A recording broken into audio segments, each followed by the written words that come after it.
Buenas tardes y vamos a comenzar, ¿no? Rápido, tercera llamada, comenzamos.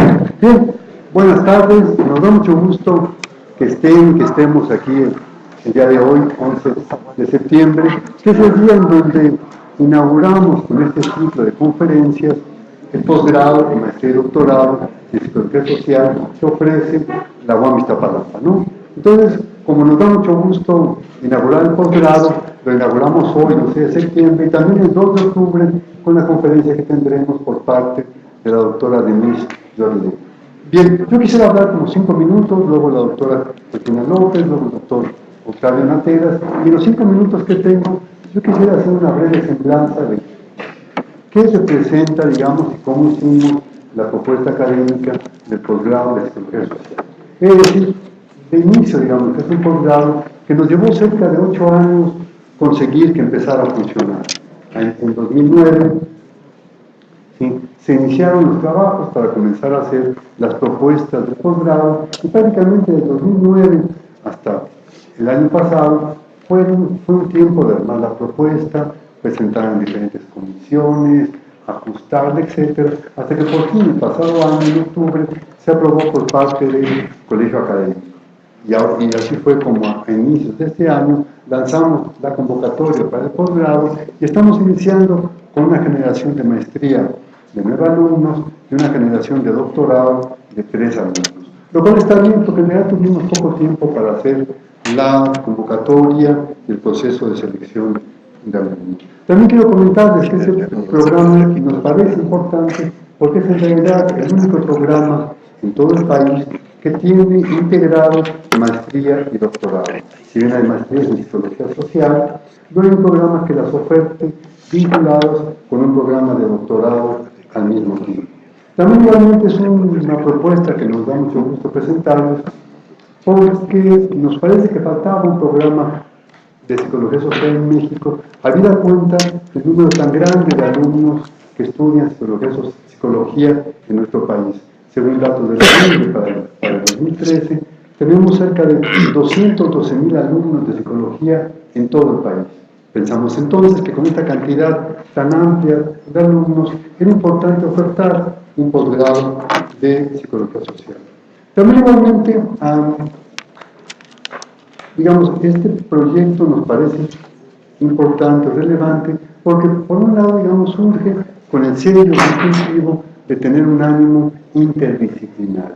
Quiere decir entonces que estamos pensando a la psicología social no como una psicología que mire hacia adentro, que se encierre en sí misma y que tenga diálogos solo entre iniciados en este campo, sino que más bien pensamos que las ciencias sociales en la actualidad son ciencias sociales que comparten recursos conceptuales, recursos metodológicos, visión de problemas factibles de ser abordados. Entonces, en ese sentido, pensamos que la psicología social, que vale la pena hacer, es una psicología social que dialogue de manera intensa con sociólogos, antropólogos, historiadores, filósofos, lingüistas, etcétera, para tener, y hasta psicólogos justamente, para tener una visión desde múltiples ámbitos sobre lo que es la vida social y las problemáticas que surgen de ahí.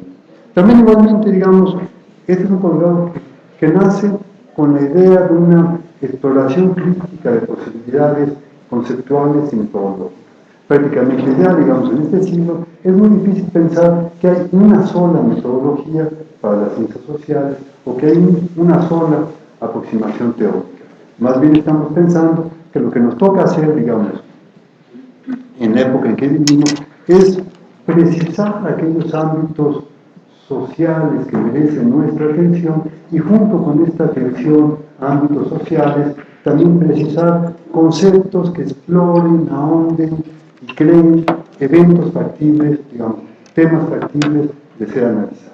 En el sentido, digamos, nuestras problemáticas que tienen que ver con la exclusión, la vulnerabilidad, las minorías, etc., vale la pena ser abordadas desde una psicología social que no solo se quiera una psicología social académica basada en investigación, sino que también otro ámbito que nos compete es el de pensar formas de inserción social, formas en que el conocimiento que produce la psicología social pueda ser útil para entender, acompañar, transformar, estar al paralelo de eventos sociales importantes, ¿no?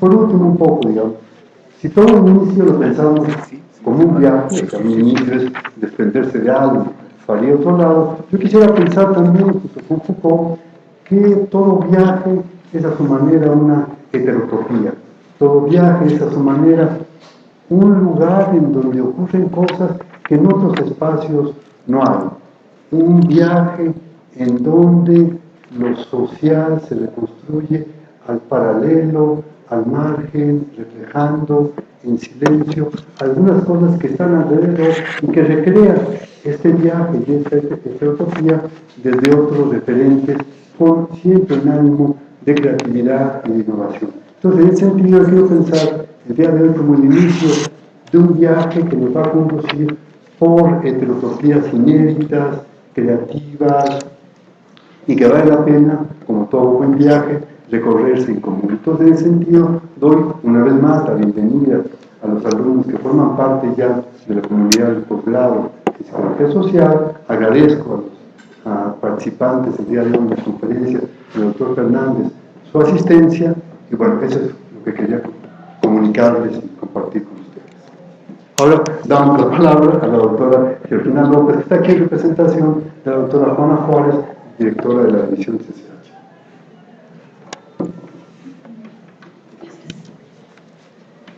Buenas tardes a todos y a todas. A nombre de la doctora Juana Juárez Romero, directora de la División de Ciencias Sociales y Humanidades, quien trabajó muy arduamente en las comisiones para que se hiciera realidad este posgrado en Psicología Social, quiero darles la bienvenida a esta primera generación. Qué bueno que ya son parte de la UAM. Desearles el mayor de los éxitos en sus estudios, que todo salga muy bien, que aprovechen pues todo este cúmulo de experiencias que tiene la planta de profesores, que aprovechen todo lo que la UAM les ofrece. Y bueno, también darle la bienvenida a los conferencistas que nos acompañan el día de hoy. Muy bienvenidos a la UAM. Y a todos los asistentes, qué bueno que tenemos esta gran asistencia. Siempre es importante que cuando viene gente importante a compartirnos sus investigaciones, su conocimiento, tengamos audiencia suficiente para aprovechar esta situación, ¿no? Muchas felicidades, bienvenidos y que estas jornadas sean de lo más exitosas. Ahora, el doctor Octavio Nateras, nuestro rector. Muy bien, muchas gracias. Buenas tardes, bienvenidos, bienvenidas a este espacio. Hace unas semanas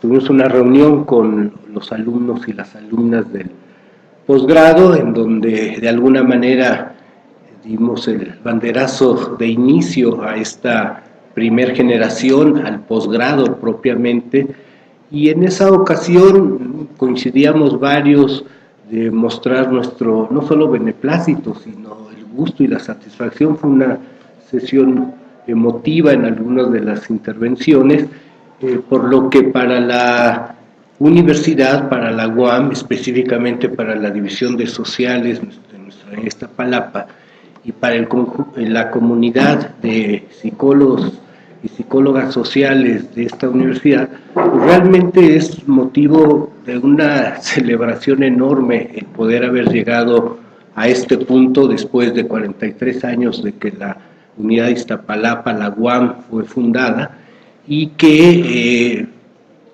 debió transcurrir todo este tiempo para que, no obstante que desde el principio había un programa de licenciatura en Psicología Social en esta unidad, ubicado en la División de Ciencias Sociales y Humanidades, pues pasaran tanto tiempo para poder tener ahora la posibilidad de una salida de formación a nivel del posgrado. Entonces, realmente es un motivo de gran satisfacción, de orgullo, que en todo caso puede ser tema de investigación de qué es lo que ha pasado para que ahora estemos aquí, habiendo pasado tanto tiempo, ¿no?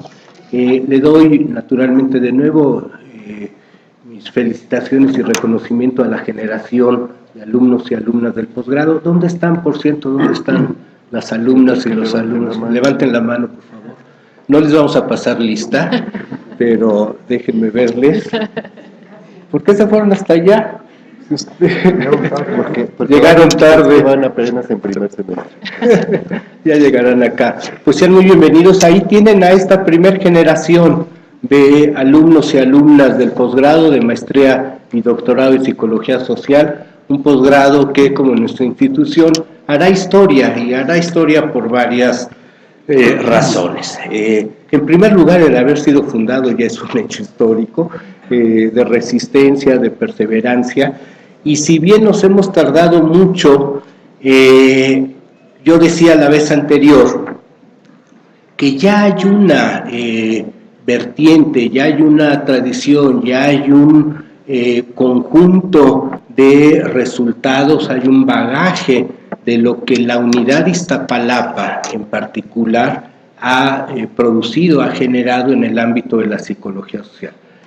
Y es un conjunto de resultados, de experiencias acumulados en mucho tiempo, y que si bien hasta ahora hemos podido concretar este espacio de formación en doctorado, ahí ya hay una experiencia, hay una planta de profesores y profesoras consolidados, hay un conjunto de trabajos y de resultados identificados, identificables, que se puede hablar de una aportación de la unidad Iztapalapa en la formación en psicología social que se distingue de otras formaciones en psicología y en psicología social en nuestro país, ¿no?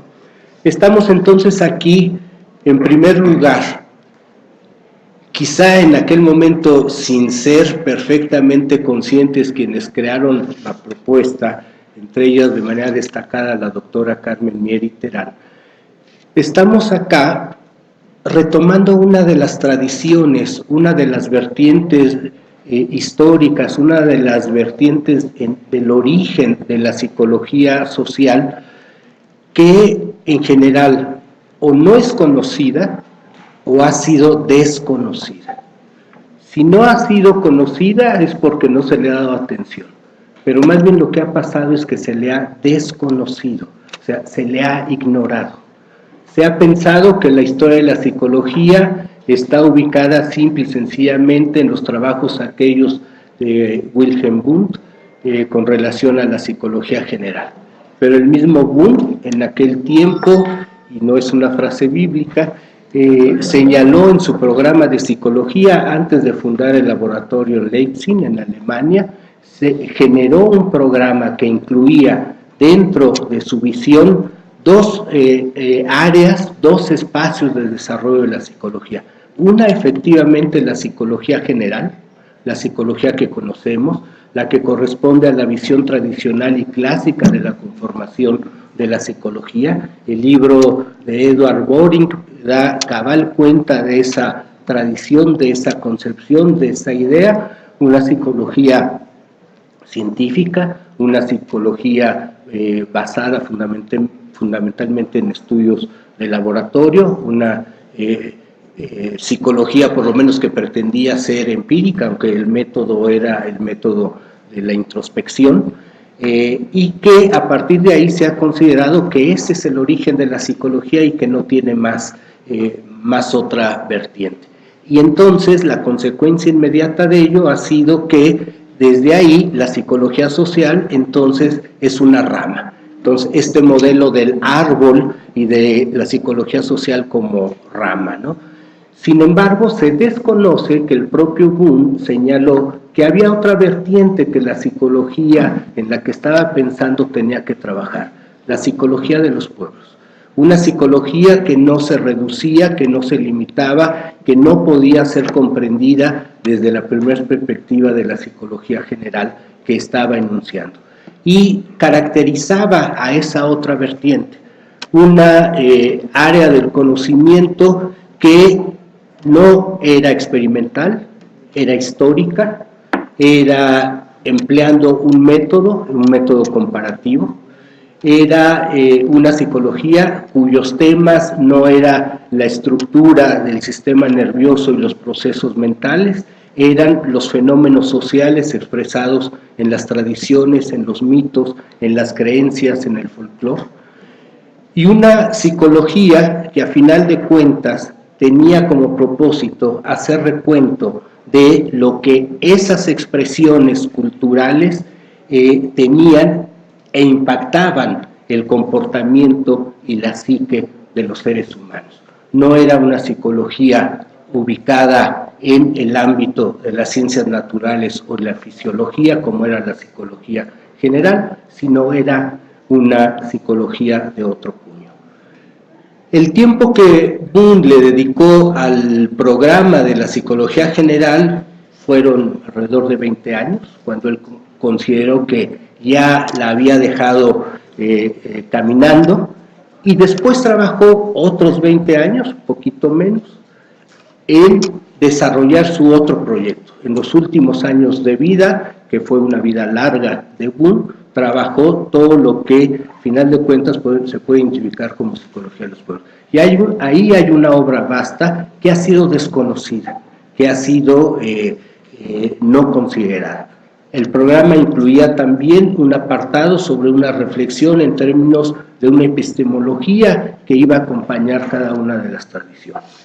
Estamos aquí hoy reivindicando de alguna manera desde hace 43 años y ahora con este programa esa otra tradición, esa tradición de la psicología social que se reclama como una disciplina independiente, que se reclama como una disciplina autónoma que dialoga con la psicología como otra disciplina, como con la sociología, como con la antropología, como con cualquier otra disciplina y desarrollo.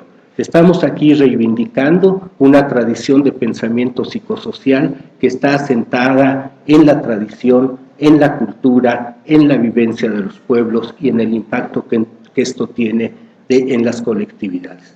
Estamos aquí reivindicando una psicología social que forma alumnos y alumnas, ahora ya en posgrado, con esta visión en el ámbito de las ciencias sociales. Sigue predominando la concepción de formación en psicología, incluso social, ubicada desde las ciencias naturales. Y que Pablo Fernández Cristiev sea quien inaugure formalmente a partir de esta conferencia el trabajo académico de nuestro posgrado no es un accidente, no es una cuestión de azar, es una cuestión intencional. Está aquí Tratando de distraer el doctor. ¿Cuál es la intención de que sea Pablo? Y que es Pablo, pero es más allá de Pablo. Es justamente reivindicar un trabajo que se ha venido haciendo a lo largo de mucho tiempo de una psicología social que no ha sido cobijada adecuadamente por el espacio de las instituciones, que ha sido relegada. Él representa a la psicología colectiva, a esa psicología de origen de la cual nosotros nos desprendemos. Pablo además tiene una obra vasta, importante, que se ha hecho al margen del canon institucional, si bien está necesariamente ubicado en una institución, en la UNAM, en la Facultad de Psicología, dentro de un departamento, y que él es bastante crítico de las formas institucionales en que los saberes se van desarrollando. A final de cuentas, el trabajo que ha desarrollado ha sido un trabajo que no se ha acogido a ese canon ni de las vidas institucionales, ni sobre todo de esa idea clásica de lo que es la psicología. No es un accidente entonces que Pablo Fernández inaugure con esta conferencia esta primer generación, es toda una intención, es todo un mensaje y nos llena de satisfacción porque el trabajo de Pablo ha hecho pensar a la psicología social de otra manera. Él ha abrevado naturalmente de esas tradiciones que no están solo en la psicología, están en las ciencias sociales, y esta es la contribución que a lo largo del tiempo él y gente alrededor de él ha hecho. Pero no solo es él, hay otras tradiciones, hay otras maneras alternativas de enfrentar lo que es nuestro compromiso en términos del desarrollo de esta disciplina. Y le toca a Pablo. Yo de Pablo me he referido de distintas maneras, lo trataré de hacer con todo el afecto y el cariño que le tengo. Es el infante terrible de la psicología social para algunos, es ya un autor de culto, no le gusta que se le diga esto, en el sentido no solo de la tradición que acoge, sino de estar por fuera de estas vertientes. Me complace y es para mí motivo de mucha satisfacción y de mucho orgullo volver a coincidir y sobre todo en esta ocasión con Pablo en este momento y que sea él de alguna manera la voz del posgrado en el inicio de su trabajo académico. Ya hablaremos cuando esté acá Denis Yodelet, que también es otra figura realmente importante, relevante, de una tradición muy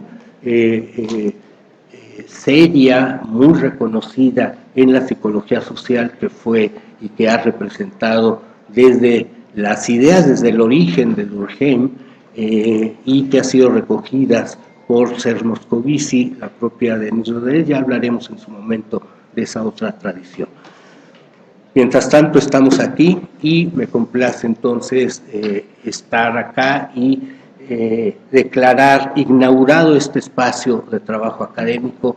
Yo permaneceré espero que todo el tiempo que Pablo hable, y si no me tendré que retirar en algún momento.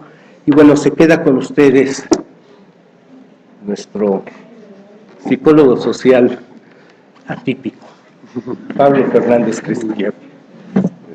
Como se ve, somos amigos. Mientras siempre está bien. Y gracias a Miguel Ángel Aguilar en especial, porque fue quien se acordó de mí para invitarme a la conferencia esta.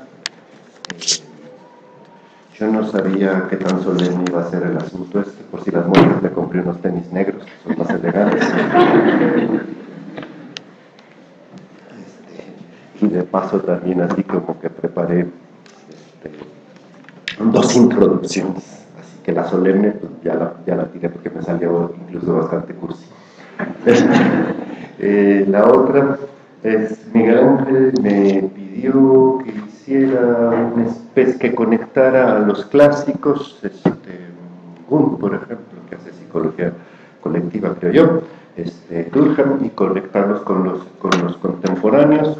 Como siempre pues no me salió, pero bueno, pero ahorita ven que me salió.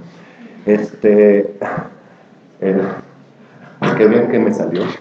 El epígrafe lo saqué de una canción de Chayanne.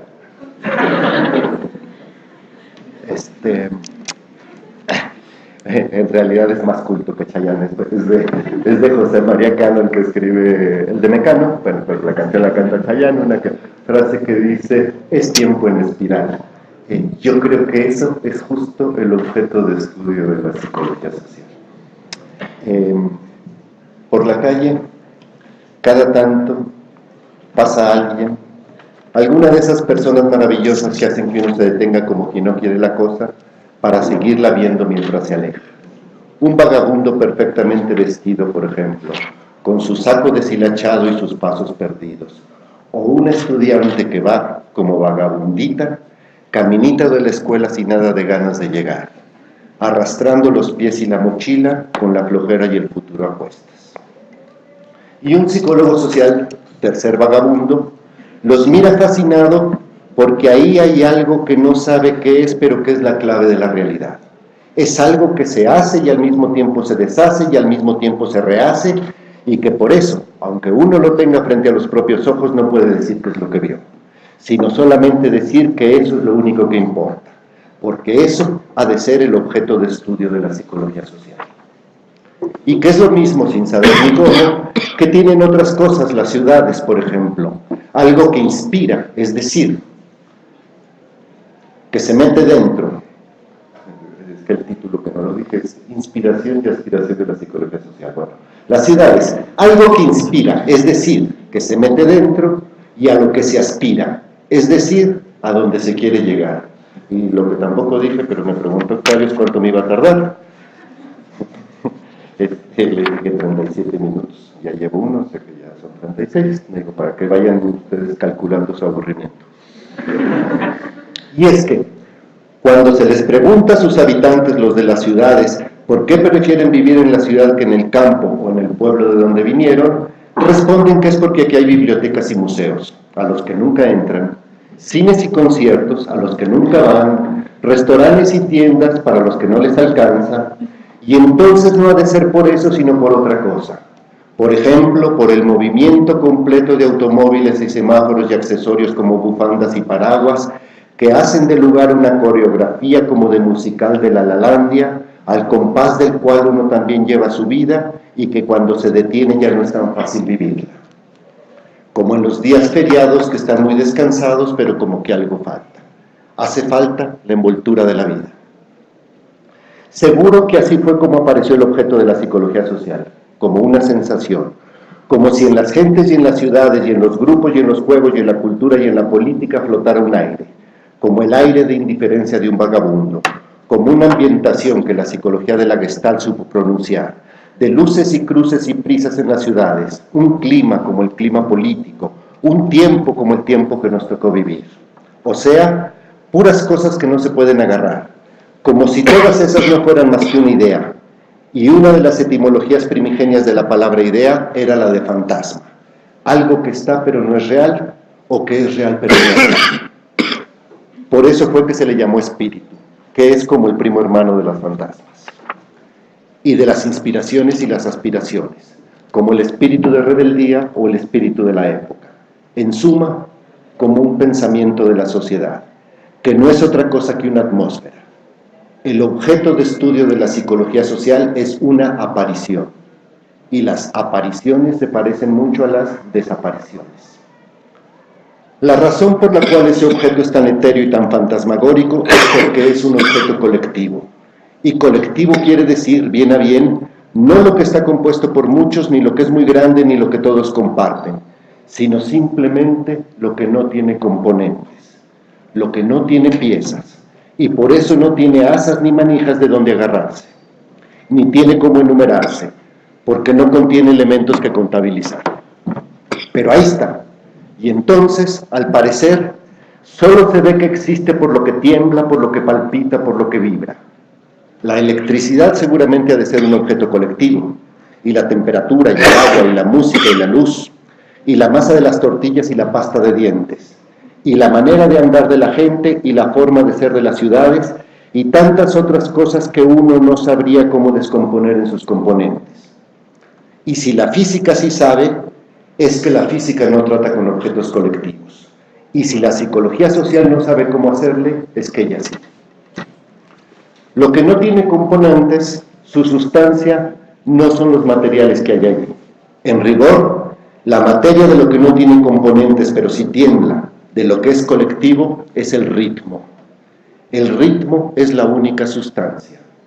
Esta frase es parafraseada o paraplagiada de una de Michael Faraday de que la fuerza es la única sustancia, hablando del electromagnetismo. Y la diferencia entre ambas es que la ciencia trata de excluir al ser humano de su objeto, mientras que la cultura forzosamente lo incluye a él, porque uno no está en la fuerza, pero uno sí está en el ritmo. La fuerza existe por sí sola, pero el ritmo solamente existe si uno forma parte de él. Por eso la fuerza sí se puede describir, pero el ritmo nunca. Porque quien lo describe está absorbido ahí dentro. Y adentro no hay ningún componente, ni siquiera uno mismo, ni siquiera el que siente el ritmo, el que lo lleva, porque a él lo lleva. O como dijo Octavio Paz, cuando el ritmo se desplaza ante nosotros, algo pasa con él, nosotros mismos. Lo divertido de definir al ritmo es que la diversión nunca se acaba. El ritmo es aquello que unifica lo disperso y lo diverso, que hace que cosas distintas conformen una unidad y que hace desaparecer los componentes en una sola cosa totalmente separada. Lo que junta a la gente en los conciertos, en las protestas, en las opiniones, aquello que es siempre lo mismo que nunca deja de cambiar. Una sociedad que pasa como un pensamiento. Ese es el objeto de lo psicosocial. Las gentes que pasan no son enumeraciones de pasos, gestos y vestidos, sino un ritmo. El espíritu de la época es un cierto ritmo con el cual se mueve la sociedad. Un ritmo es lo que deshace todos los componentes en una sola y misma manera de moverse. Algo que no contiene nada dentro, pero sigue siendo algo, porque en el ritmo su forma es su contenido.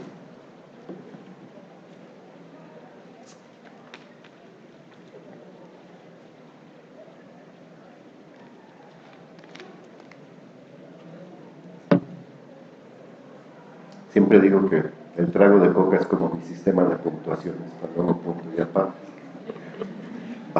En efecto, la psicología social apareció de lleno como una disciplina reconocida cuando, cerca del año 1900, se topó con un fenómeno social escandalosamente notorio que era altísimamente rítmico: las multitudes, que son un puro ritmo de carne y hueso, que piensan por cómo se mueven. Basta ver cómo hacen la ola en los estadios o gritan cuando despeja el portero. Cómo corren como ríos por las calles o se hinchan y ululan como viento en las plazas. En las multitudes se veía que los elementos individuales, los componentes, se derretían y se fundían formando una especie de corriente, de remolino, de marea, que no estará hecha de muchos, sino de la manera que sube y baja, avanza y retrocede, se expande y se encoge, ruge y se calla.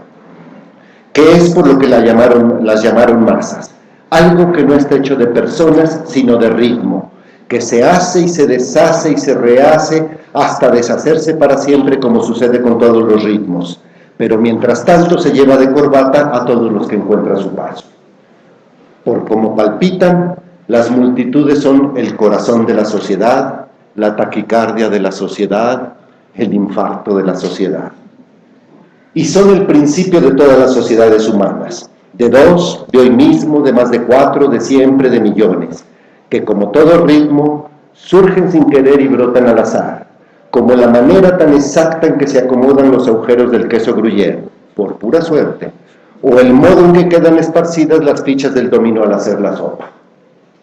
Así es como se hacen las sociedades, las de los que caminan, los que juegan, los que bailan, los que se aman, que al principio empiezan todos disparatados cada uno por su cuenta, como bien se ve al inicio de cualquier actividad, moviendo pies, manos, miradas y palabras como Dios da a entender, y poco a poco al hacerlo, se van acoplando unos con otros, sintonizándose entre sí sin darse cuenta, por el puro movimiento general que los invade, y terminando todos al final, ya sea los caminantes, los jugadores, los bailarines o los novios, haciéndolo al unísono.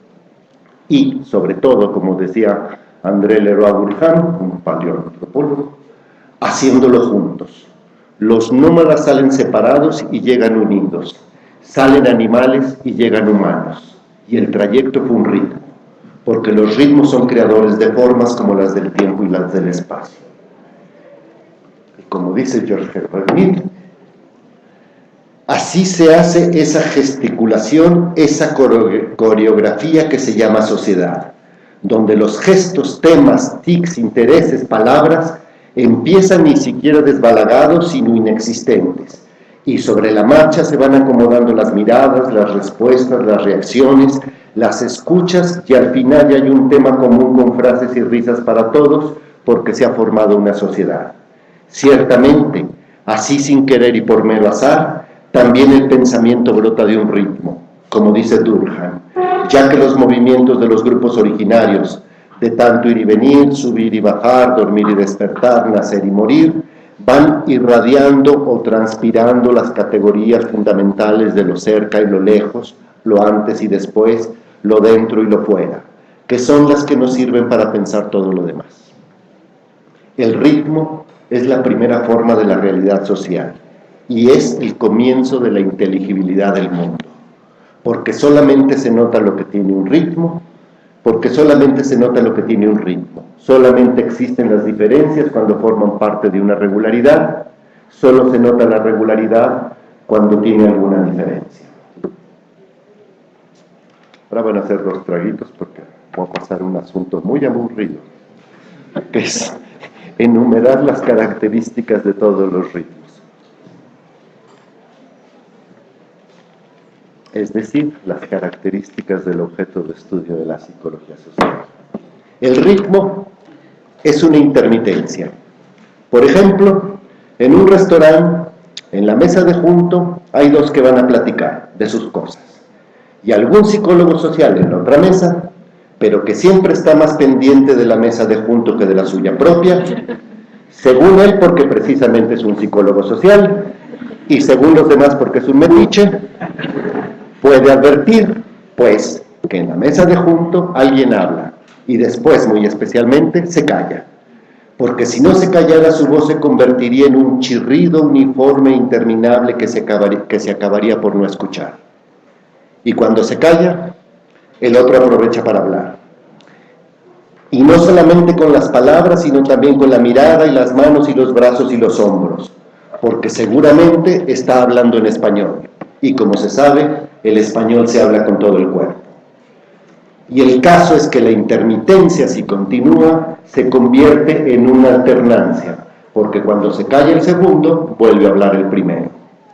El ritmo es una tensión, ya que si sigue la alternancia de los dos que hablan alternativamente y alternativamente se callan, se va creando una tensión entre lo que uno declara y el otro replica. Así que no ha de ser solamente español, sino que han de ser hombre y mujer. Y pudiera ser que estén discutiendo de política, pero el psicólogo social desde la otra mesa supone más bien que están discutiendo de amores, sobre todo perdidos. No por lo que dicen, que ni se entiende desde aquí, sino por la manera que lo dicen. Pero el caso es que entre las dos posiciones, o entre hablar y callarse, hay también una tensión entre el silencio y la palabra, donde todo lo que se han venido diciendo forma parte de lo que se van a decir. Y cualquiera de los dos, como le queda el retintín de lo que ya se dijeron y del tono y del volumen que usaron, ya sabe por dónde va la cosa y ya está esperando lo que va a venir. O sea que es también una tensión entre la memoria y la espera. Esta tensión entre dos extremos que se oponen, entre la palabra y el silencio, entre la memoria y la espera, entre tú y yo, entre lo que se reclama y lo que se replica, es lo que constituye la conversación de la mesa de junto. Emocionantísima a todas luces. Y lo que George Simmel consideraba que era la forma básica, mínima y completa de la sociedad. La tensión que existe entre lo que reúne y lo que distancia, lo que aproxima y lo que aleja, lo que tiene juntos a los dos que hablan, que están hablando justamente de lo que los separa. Y el psicólogo social en su propia mesa, que para estas alturas ya está entretenidísimo en lo que no le importa, ya nada más quiere ver cómo acaba la cosa. Hay que dejar, pues no hay una clase en la maestría y doctorado de ir a un restaurante a ver cómo están los de los llevarás. Una clase de metichazgo profesional. Perdón. Ya nada más quiere ver cómo acaba la cosa. Pero la cosa aquí no acaba. Porque esa tensión de estira y afloja, que siempre es algo muy precario y que por lo tanto debe resolverse, se resuelve, sí. Pero no en una solución, sino que se resuelve en otra tensión, que está todavía más tensa porque viene con la intensidad acumulada de todo lo anterior, como si agarrara vuelo. Y ciertamente, la cosa no está resuelta, sino más emocionante. Un ritmo es una tensión que se resuelve en otra tensión que tampoco se resolverá, sino que seguirá acumulándose. Y los dos platicantes cada vez se hablan más rápido, las pausas entre ambos cada vez son más cortitas, la voz es más aguda, las miradas más clavadas, los manoteos más rápidos y furiosos, como si todas las palabras dichas, los gestos desplegados, los reclamos aventados, los silencios tragados, estuvieran todos juntos picoteándose. Que es lo que Michael Argyll, un psicólogo social inglés, que seguro es el que está sentado ahí en su mesa, supo descomponer también. Aunque quién sabe, se parece más bien a Ron Harré, o a Erving Goffman, vaya usted a saber, o a Randall Collins. Y así sucesivamente, como dando vueltas, la conversación va girando en estas alternancias y tensiones que se repiten, se reiteran, insisten, pero al mismo tiempo se acumulan, se intensifican, se elevan al cuadrado, de suerte que va agarrando paso a medida que da vuelta. Pero a pesar de girar en redondo, no se queda en el mismo lugar, sino que avanza, se dirige, va hacia alguna parte, y por ende tiene sentido. Como se puede observar en el hecho de que la plática entre los novios estos, que a lo mejor ahorita ya no lo son, comenzó hablando del clima y del menú, y qué vas a pedir, y etcétera, con voz calmada, y en cambio ahora, hacia el final, ya el asunto se volvió personal, en carne viva, y las maneras se han vuelto agudas, filosas, como navajas. Por esta razón, de que lo que da vueltas va agarrando paso, es que es atractivo todo lo que tenga ruedas, como patines, patinetas, coches, bicis, trenes, porque van haciendo lo mismo, dar vueltas en redondo, pero al mismo tiempo van yendo hacia alguna parte. Pero hay una cuestión que es importante de resaltar,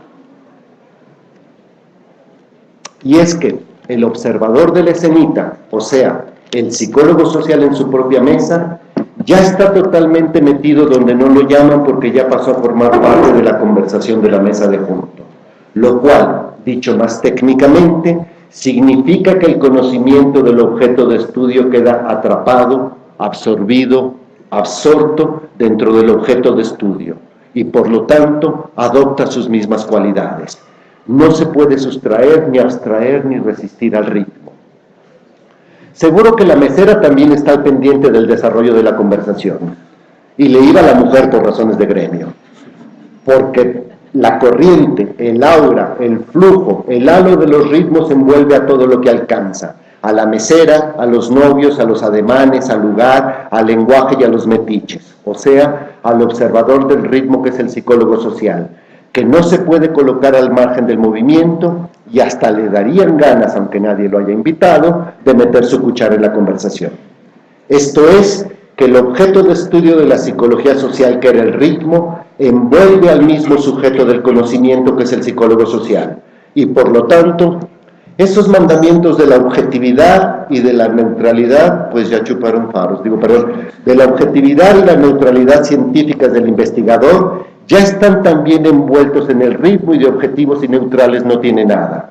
Es lo mismo que pasa con las películas, cuentos, obras de teatro y demás historias, en donde el espectador en una de esas ya se siente parte de la trama y está ocupado y preocupado por lo que ahí sucede, porque también le sucede a él. En efecto, una vez que el ritmo envuelve a todos los elementos que por ahí andan y los implica en su cadencia, no los deja como estaban, es decir, no permanecen como piezas aparte, como componentes, sino que, por decirlo así, los descascara, les deshace la cáscara que los mantenía como elementos distintos y los disuelve dentro de su propio movimiento. Y pasan a ser parte del ritmo que por tanto comparten. El metiche, el observador, psicólogo social o en general el conocimiento del ritmo, pierde su particularidad de conocimiento y se disuelve en la generalidad del ritmo, como si su concreción y materialidad se derritiera. Y entonces el ritmo que envuelve y disuelve también absorbe todo lo que cae dentro de él.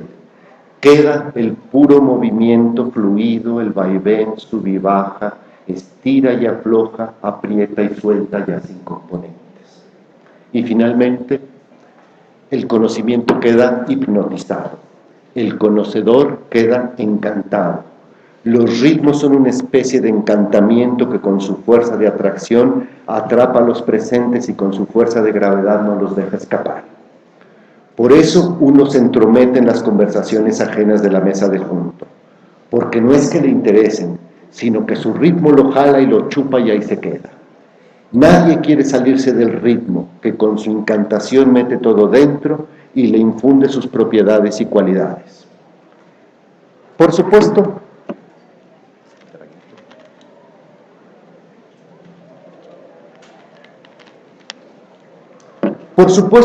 que habrá quien crea que se puede sustraer del ritmo e implantarle la objetividad de sus mediciones y aislar sus componentes.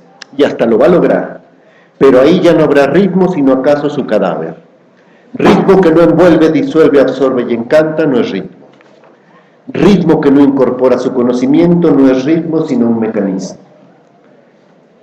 El ritmo es un objeto colectivo porque no tiene componentes, sino que nada más, independientemente de sus materialidades, tiene modos de moverse, intermitencias, alternancias, sub y bajas y vaivenes, tensiones, direcciones. Es decir, tiene maneras pero no elementos. Un ritmo es un estilo, un patrón, un sentido, un modo, manera o forma de ser. Por ello, por la ausencia de componentes que interactúan los unos contra los otros, la esencia del ritmo no está hecha de materia sustantiva, sino de algo así como materia adverbial, porque no es un elemento, sino una manera de ser que modifica todo. Más allá de lo que diga la gramática, un adverbio es lo que va al lado del movimiento y lo modifica, que no le proporciona contenido, pero le imprime forma, de suerte que no importa qué es lo que es sustantivamente, pero le da su manera de serlo. Unos adverbios típicos son los que acaban en mente, como suavemente o intempestivamente, y que originalmente se escribían separados, toda vez que el sufijo mente quería decir eso, mente. Esto es, que algo tiene mente de suave o mente de intempestivo, como si los adverbios fueran efectivamente la mente. Mira cómo se me falta. Y por la simple razón de que es una psicología,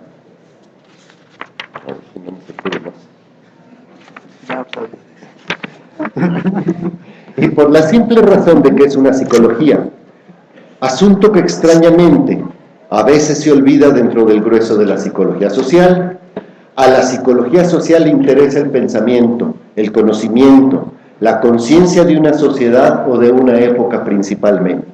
Y entonces le interesa eso que se denomina muy bonitamente el espíritu de una sociedad o de una época. El espíritu es una mentalidad, esto es, aquello que tiene la forma o cualidad o manera de ser de la mente. No importa de lo que esté hecho materialmente, si de palabras, cosas, imágenes o actos.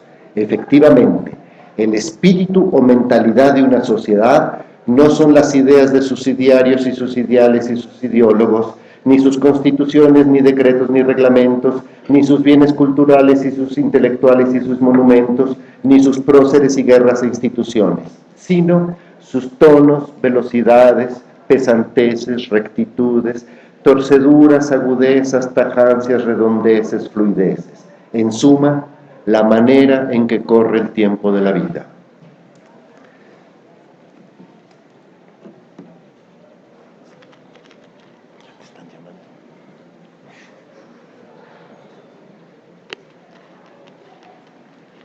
Sin hacerle caso a sus datos e informaciones y otras pruebas sacadas de ritmo y por lo tanto de contexto, parece que el ritmo del espíritu de la época de hoy, nuestra mentalidad, es paradójicamente un ritmo hecho de interrupciones, que es algo así como un camino hecho de baches, que se mueve, en efecto, pero a trompicones y sobresaltos. Vivimos en un tiempo de contratiempos. La interrupción como ritmo es hija de la velocidad de Virilio. A Virilio me lo enseñó Miguel Ángel. Me dijo que leyera Virilio. Es hija de la velocidad de Virilio y de la exigencia de resultados inmediatos. Y entre estas dos presiones todo el mundo anda brincoteando de un lado para otro como si el campo estuviera minado. Todo hoy es rápido, pero se corta pronto. Arranca rápido, pero no alcanza a agarrar vuelo, porque se interrumpe con otro arranque. Se parece a los Ferraris de los millonarios que en los semáforos aceleran a 100 km por hora en 4 segundos para llegar a detenerse en el próximo semáforo que está a una cuadra. Igual que la bicicleta que venía junto. Pobres Ferraris, se ven tan tontos. Es el vértigo discontinuo. Ciertamente, parece que todo lo que transcurre durante el día se ve cortado una y otra vez. La información de las noticias se interrumpe con otras noticias e informaciones y así una y otra vez cada 24 horas. Como dice Henri Lefebvre en un libro que se llama Ritmo Análisis. Nada queda completo. El día queda tasajeado en minutos. La puesta de sol se ve interrumpida por la foto que hay que tomar de la puesta de sol. La foto se ve interrumpida por el mensaje que acaba de llegar, que es un anuncio de lo felices que nos hacen los teléfonos celulares.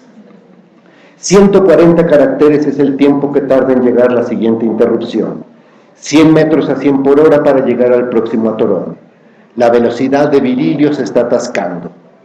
De que uno sale de su casa a que llega donde va, hay tantas esplendorosas oportunidades de interrupción, la gasolinera, el banco, un choque, un asalto, que seguramente llegará tarde.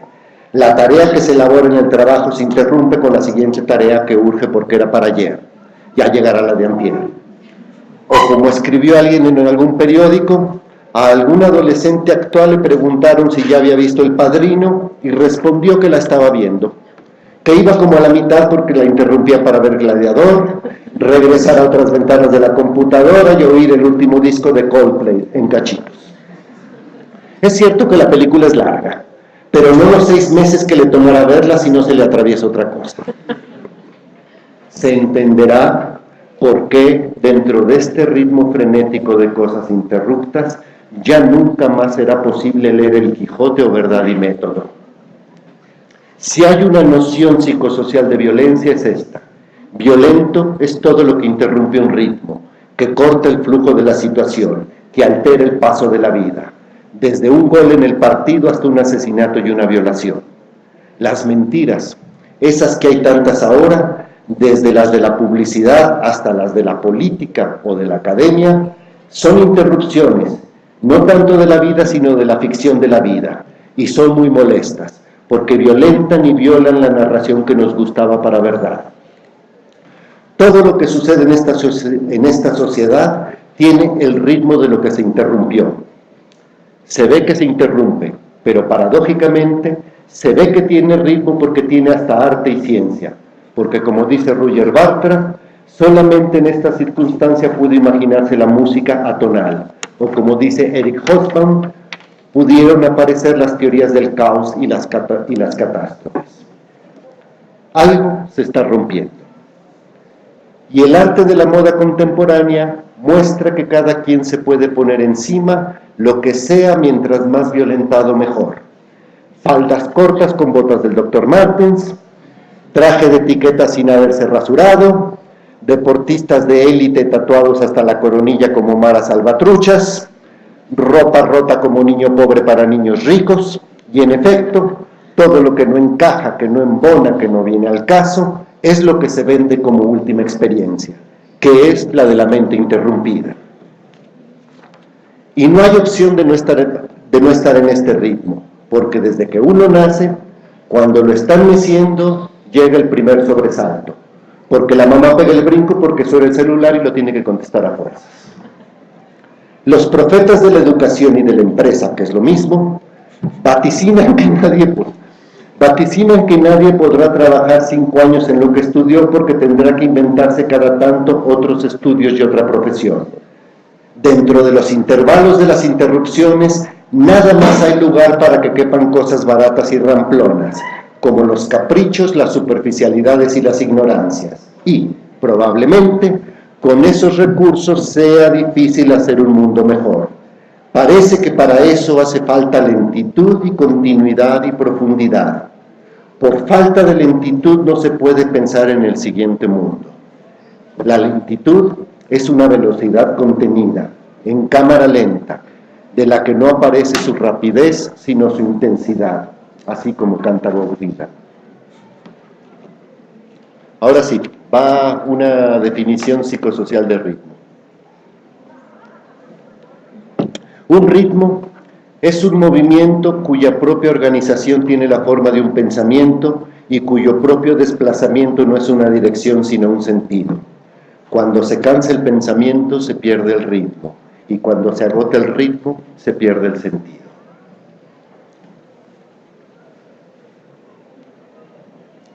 Por todo eso, la comprensión de los ritmos es algo tan apremiante y tan arrobador, y también tan incierto, toda vez que se deshacen conforme se hacen y se rehacen, y siempre se van sin poderlos atrapar más que por atisbos artísticos, por intuiciones. Se escabullen sin poderse asir ni ponerse por escrito, ni capturarlos con ninguna cámara ni ninguna aplicación, ni que fueran Pokémones, ni detenerlos por muy potente que sea el aparato de medición o el método de observación. De modo que el estudio o la investigación de una realidad hecha de ritmos es un poco desesperante y hay que tener paciencia para la angustia. Parecen electrones sin Heisenberg que nos socorra. Este carácter huidizo del objeto de estudio no es culpa de la sociopsicología, sino de la realidad, que así es, porque así es la vida. La angustia consiste en ver que todo lo que se haga, aunque se rehaga, luego se deshace y se difumina y no hay manera de pararlo. Y, aquí sería un punto y aparte grande, y por razones que no vienen al caso, por ahí de los años 50, la estafeta de la psicología social que estaba en Europa pasó en un momento del siglo XX, años 50, a los Estados Unidos de Norteamérica. Y parece ser que la mentalidad norteamericana no tiene temperamento para la angustia, no la tolera, y por eso prefiere trabajar con materialidades hechas y derechas que no se le desmaterialicen, sino que se queden fijas. Y por eso es tan buena para las ciencias naturales y para la tecnología y para pergeñar métodos de investigación estrictos y objetivos, como maquinitas, como si el método fuera un alivio contra la angustia. Y al recibir la estafeta, lo que le hizo a la psicología social fue meterle componentes y de paso cambiarle el nombre por el que ahora tiene. Si colectivo era lo que no tiene componentes, social es lo que sí los tiene. Y dicho y hecho, al ritmo aquel continuo y fluido le introdujo piezas, pasos, factores, elementos y en especial, entre todos ellos, a los componentes denominados individuos. Y a partir de ahí se dedicó a tematizarle sus relaciones y entonces la psicología social empezó a consistir en estudiar las relaciones de un individuo con los demás, con los grupos que están hechos de individuos y con la sociedad que radica en instituciones, normas, reglas y otros factores. A todo lo cual le denominó interacción. Me tardé como 40 años en creer, me creí que esto, que el objeto de estudio de la psicología social era la interacción, me la creí durante unos años, pues no. A todo lo cual se le denominó interacción, que ya no se refiere a lo colectivo, sino a las relaciones interpersonales. Esto sucedió en la misma época en que Siegfried Gideon escribió un libro que se intitulaba La mecanización toma el mando. La sociedad norteamericana estaba poseída, no por un ritmo, sino por un traqueteo de maquinaria. Tampoco viene al caso describir ni ejemplificar esta psicología social norteamericana, porque eso, más que una inspiración o una aspiración, parecía una expiración. No obstante, esta psicología social de la interacción entre componentes y de las relaciones interpersonales es una psicología muy interesante. Aunque quizá pueda acotarse que la más interesante de ella fue la realizada por los psicólogos sociales de la Gestalt, como Sherif o Ash, discípulos de Levin, para quien bien a bien la interacción era un campo de fuerzas muy rítmico. Muy interesante, pues, en fin. Y por lo tanto, no hay nada que objetar, excepto una cosa, a saber, que pierde su objeto de estudio, que era algo que no estudiaba nadie más y por ese solo hecho la psicología social era indispensable, por lo menos para la cultura. Es por falta de objeto de estudio que todavía se puede oír a los psicólogos experimentales, clínicos, educativos y fisiológicos, cuando quieren hacerse nuestros amiguitos, decir que ellos también hacen psicología social. Entonces, ya no se sabe qué hacen los psicólogos sociales. Y puede que esto de abandonar su objeto de estudio no le importe a la psicología social, peor para ella. Pero sí le importa a la cultura o al conocimiento, porque con él, con el objeto de estudio, lo que planteaba la psicología social es que había en la realidad, una cosa que piensa por sí misma y que en sí misma es un pensamiento, sin cerebros, ni conductas, ni procesamientos informáticos, ni subjetividades, ni individuos. 2.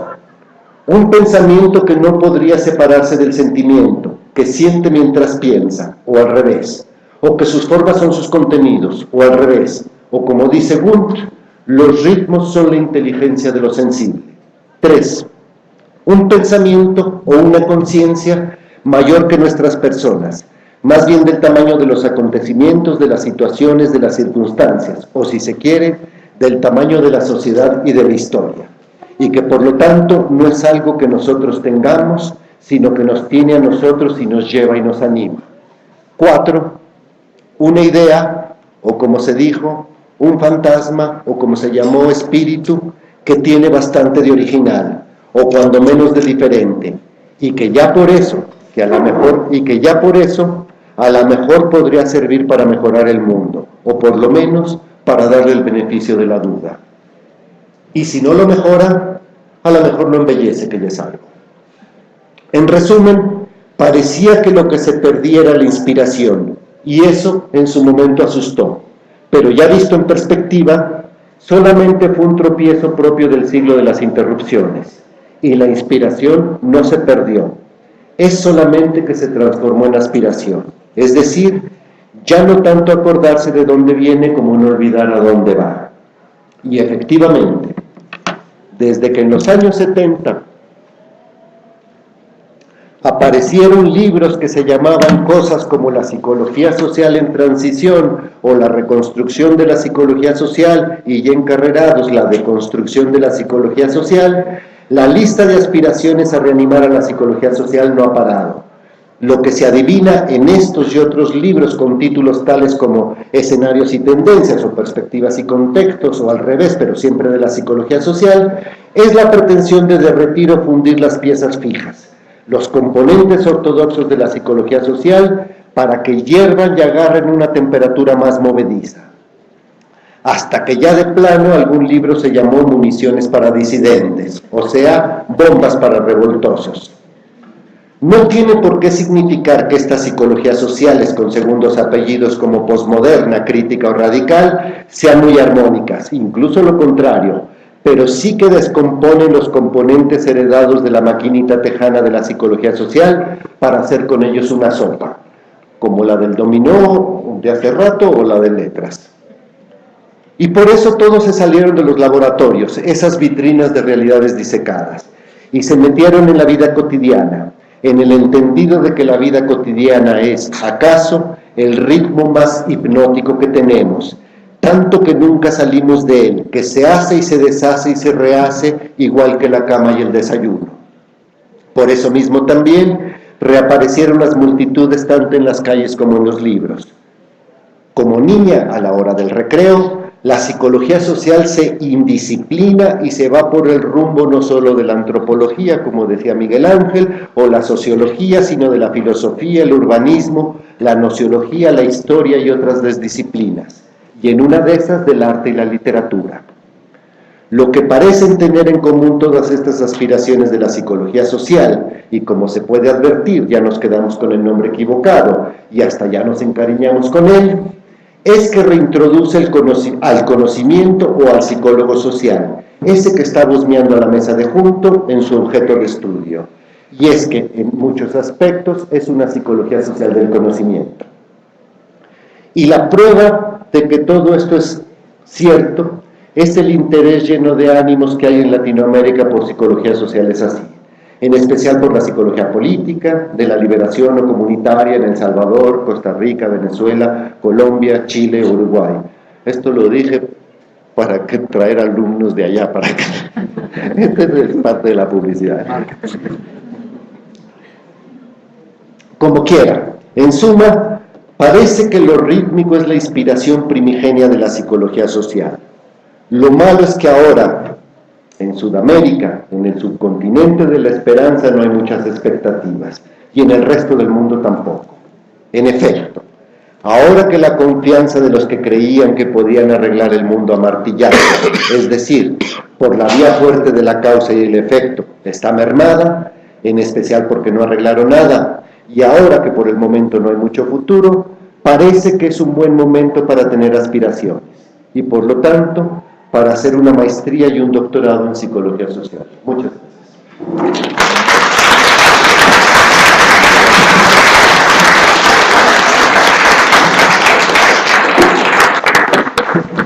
Bien, pues gracias Pablo por la conferencia educativa sobre ilusión y estructuras que posibilitan la psicología social. Bien, no sé si alguien del público quisiera hacer algún comentario, alguna pregunta a nuestro ponente.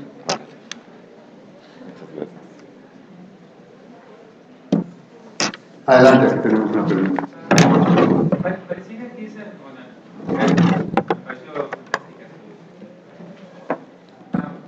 pareciera que en esas interrupciones pareciera un poco un elogio a la lentitud y a saber cuándo avanzar, pareciera un paso de gato, diría yo, cuando vas explorando, que sabes si pisas el firme o no lo pisas. Y justo a esa imagen que le acabo de dibujar, voy a hacer la siguiente pregunta. Si no sabes hacia dónde vas y no tienes muy claro de dónde vienes, justo en este momento de que las tecnologías nos vuelven un poco superficiales, por llamarlo, y nos gastamos 5 años de nuestra vida estudiando, tratando de entender lo que pasó, tratando de ver a dónde vamos a ir y cómo vamos a llevar al menos una vida de manera conforme bajo esos constructos en los que se nos dio desde la cultura, la sociedad, la institución que elegimos para estudiar lo que queríamos, y decir que nos vamos a tener que reinventar cada 5 años en esta especie de interrupción, lentitud. Parece todo un marasmo, algo tan incierto que decir esa inspiración que tenemos que llevar y eso que nos tenemos que aspirar, porque nos tiene que inspirar algo. Entonces, justo en ese sentido, la reinvención no es una interrupción en la que vamos a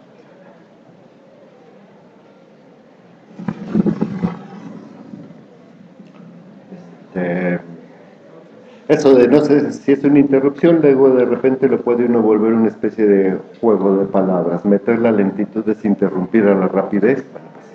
Así que eso puede uno jugar con eso, y de hecho cuando uno juega se divierte y puede sacar algo.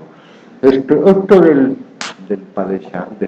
paso de gato, más o menos, el asunto creo que cuando describe uno la velocidad o la rapidez, sobre todo, está uno describiendo al neoliberalismo. Todos estos rollos que dice el neoliberalismo, es decir, hay que ser creativos, enfrentar a los nuevos retos, nuevos desafíos, y te dan en la torre, tú levántate, ya sabes, y todo ese tipo de cosas. Es decir, es una especie de argumento de la rapidez, porque es un argumento del consumo y del gasto y de todo ese tipo de cosas, más o menos, y está ahí uno consumiendo incluso ya candidatos electorales, como se verá en el 2018, ¿no? Es decir, finalmente es el neoliberalismo, es el que está metiendo este rollo de que hay que ser juveniles, dinámicos, actuales, todo hay que cambiar, hay que inventarse cada día, hay que todo ese tipo de rollos, justamente es porque esto de inventarse cada día, transformarse cada día, quiere decir compre ropa nueva cada día, no pasa de ser eso, más o menos.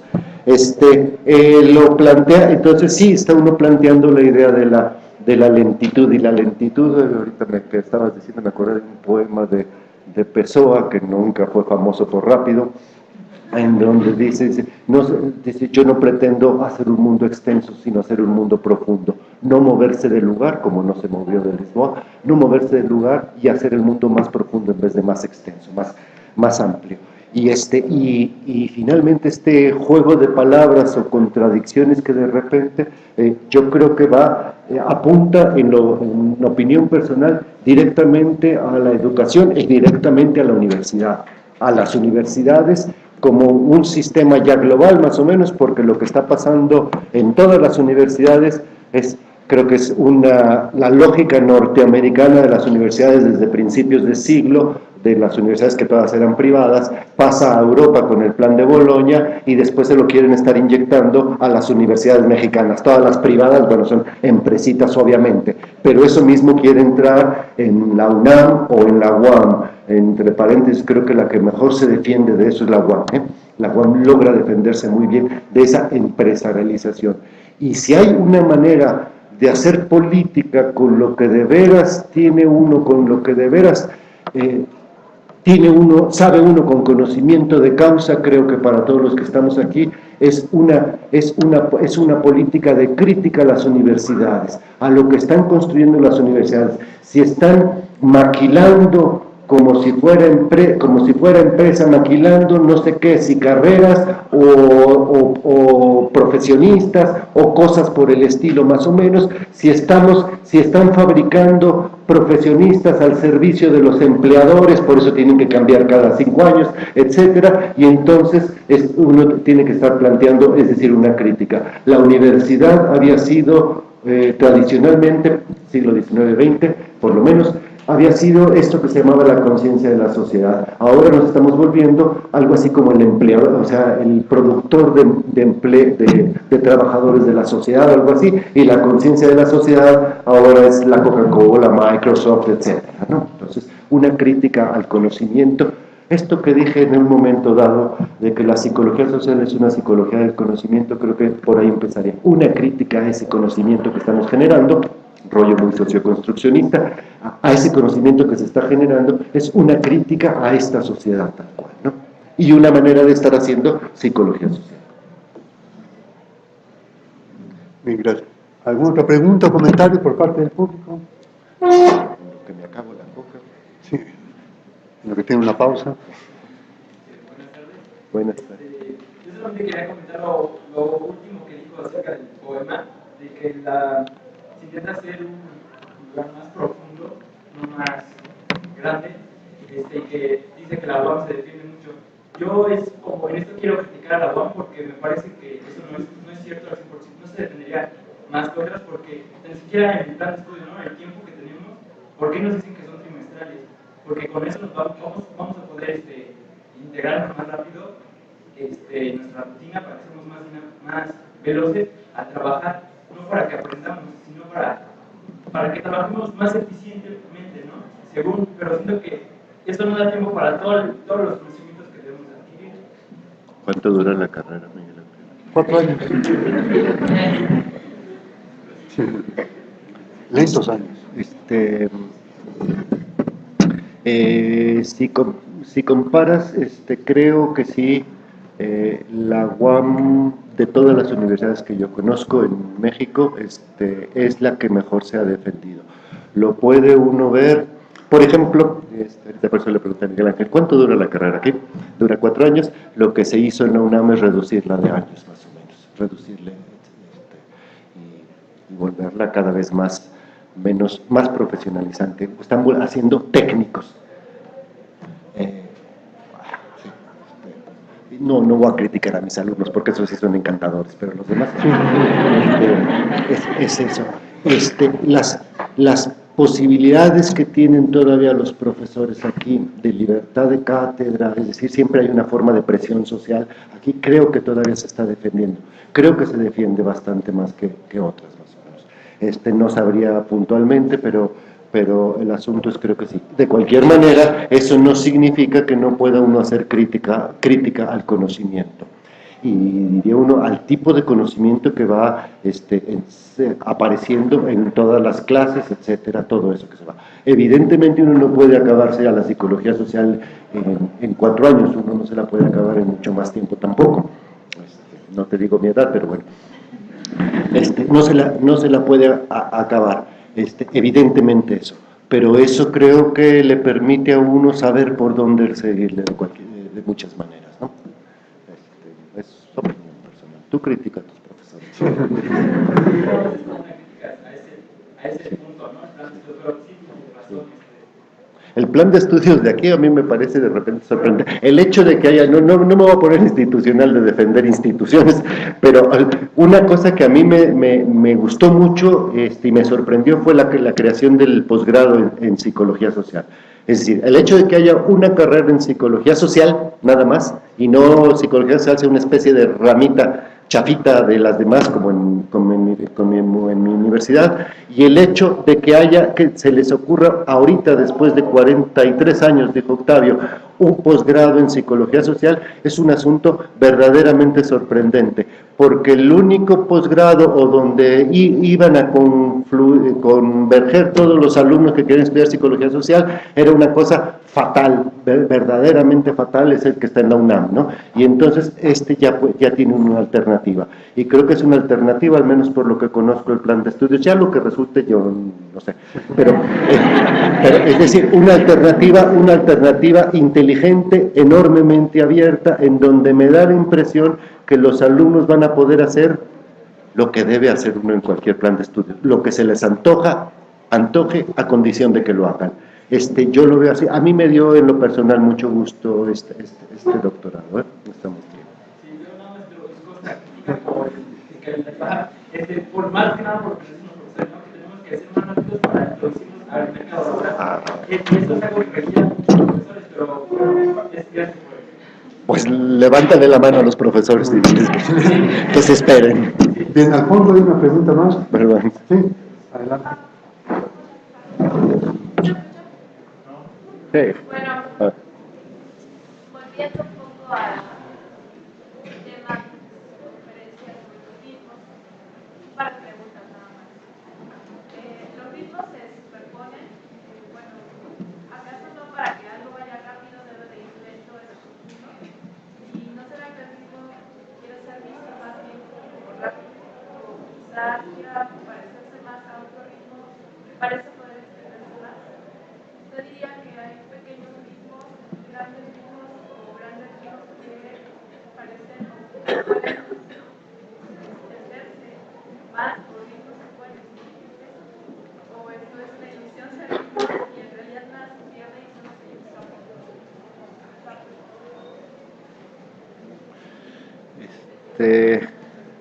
Ahí voy.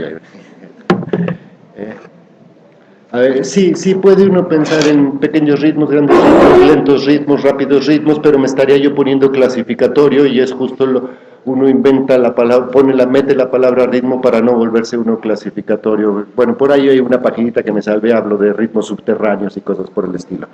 Pero si lo piensa uno de esta manera, el ritmo que con más gusto me salto y no menciono es el del baile, porque es el más fácil, pero lo puede usar uno de ejemplo. Si piensa uno en el baile o en la música como ritmo, ¿qué lo que sucede ahí? Es de repente, cuando la vida está de flojera, etcétera, los trimestres y eso que decía el compañero anterior, etcétera, la gente va y se mete a bailar. Sobre todo esto creo que estadísticamente son las mujeres las que, no solo las que bailan mejor, sino las que bailan más.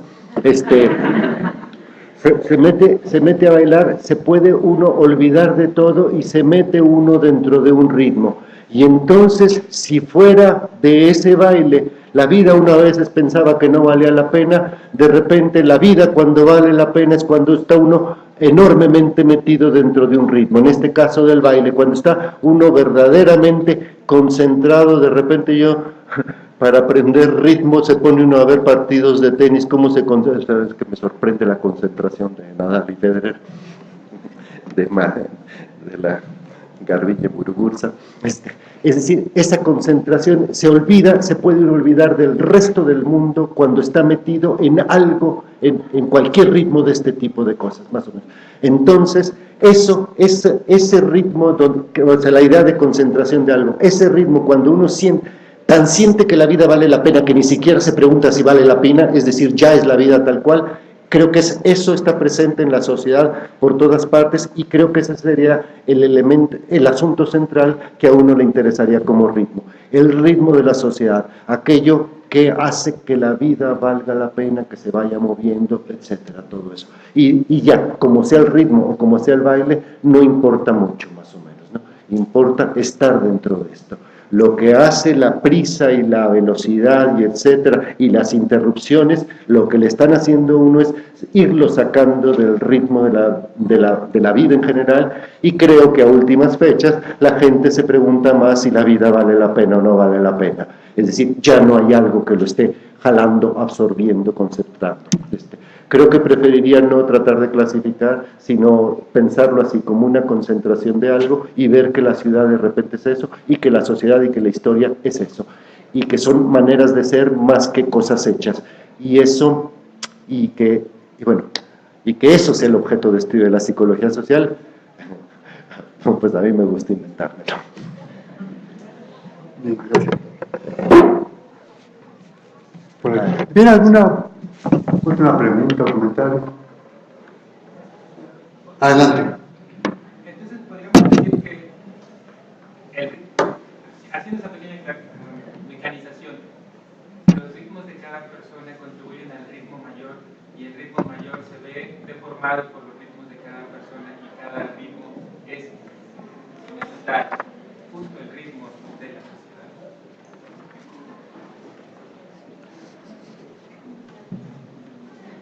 Es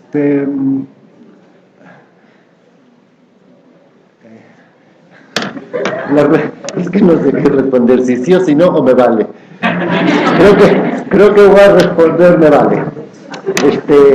Si uno empieza a pensar eso, está convirtiendo en mecánico el asunto, es decir, ¿cuántos individuos se necesitan para hacer una sociedad? ¿Cuántos ritmos chiquitos se necesitan para hacer un ritmo grandote? Cosas por el estilo. Es decir, si el ritmo verdaderamente disuelve todo, que es eso, cuando alguien está bailando, la gente que baila, no sé si para olvidar, o sea, se le olvida absolutamente todo, incluso cómo se llama, se le olvida todo finalmente, es decir, se disuelve verdaderamente todo dentro del ritmo, entonces se disuelven incluso ese tipo de preguntas más o menos, porque si no empieza uno a mecanizarlo. ¿Qué es lo que pasó con la representación social? Empieza uno a mecanizarlo y a volver a metodologizarlo y a ver, entonces el ritmo de tal y el ritmo de tal, y entonces hace una encuesta. ¿Y usted tiene ritmo, señor? Sí, pues sí. Y cosas por el estilo, ¿no? Y entonces empieza uno a mecanizarlo y entonces desapareció el ritmo. Es decir, si lo que te quiere uno plantear es la manera de ser de una sociedad, eso es lo que está uno planteando, es la manera de ser finalmente. En el momento que lo pone eso, ahí ya no hay manera, ahí ya hay elementos, componentes y cosas por el estilo. Entonces, por eso diría uno que no. Creo que es lo que le sucedió a la representación social, entre paréntesis. Creo que la teoría de la representación social hecha por Moscovici a mí me parece maravillosa, a mí me encanta Moscovici, pero hubo un problema, creo que según mi punto de vista, se institucionalizó, eso sí es culpa de Moscovici un poco, se institucionalizó y a partir de ahí se empezó a metodologizar mucho y entonces ya se volvió eso que había dicho Moscovici al principio, es decir, esto no es cognitivo sino simbólico, y hace una diferencia muy bonita ahora actualmente da la impresión de que se volvió a cognitivizar a la psicología, a la representación social, porque se le endureció ese ritmo que tenía, se le acartonó en piezas más o menos. Por eso no contestaría uno, no caería uno en el truco de contestar de cuántos ritmos chiquitos hacen uno grandote, ¿no? Tómelo uno como se le olvida todo cuando está uno metido en un juego, en un baile, en un movimiento social, etcétera. En esta friega de país que tenemos se nos olvida todo cuando está uno metido ahí. Bien, gracias. ¿Habría tal vez algo más? Sí, por favor. Bien. Bueno, pues me parece entonces que si no hay más comentarios y preguntas, pasamos a otro ritmo, ¿no? La señora Marta de Alba iba a preguntar. Ah, perdón. Marta de Alba iba a preguntar, creo, ¿no? No, no es cierto. No, Sí, ya que me das. Bueno. Perdón.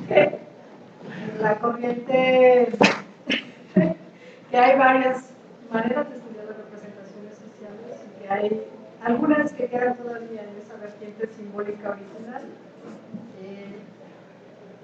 Digamos que los discípulos hicieron cada quien en escuela. Entonces hay varias representaciones. Perdón por enjaretarle la pregunta y qué bueno que respondió para matizar lo que yo dije. Bien, entonces recuperamos el ritmo para perderlo entonces, ¿no? Bien, entonces no queda más que agradecer al doctor Pablo Fernández la conferencia que nos dio, inspiración y aspiración de la psicología social, y en donde con la escucha de Pablo, el diálogo y el intercambio, se comienza a cumplir uno de los objetivos del posgrado, que es justamente ¿no? Ser un espacio de intercambio, de diálogo y de formación de una comunidad que podrá hacer cosas, ¿no? Entonces, no queda más que agradecerle al doctor Pablo su conferencia. Muchas gracias, Pablo. Muchas gracias.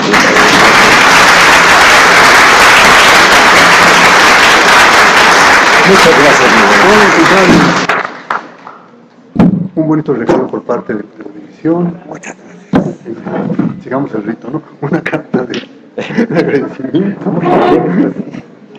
Y bueno, muchas gracias, Pablo, muy interesante. Bueno.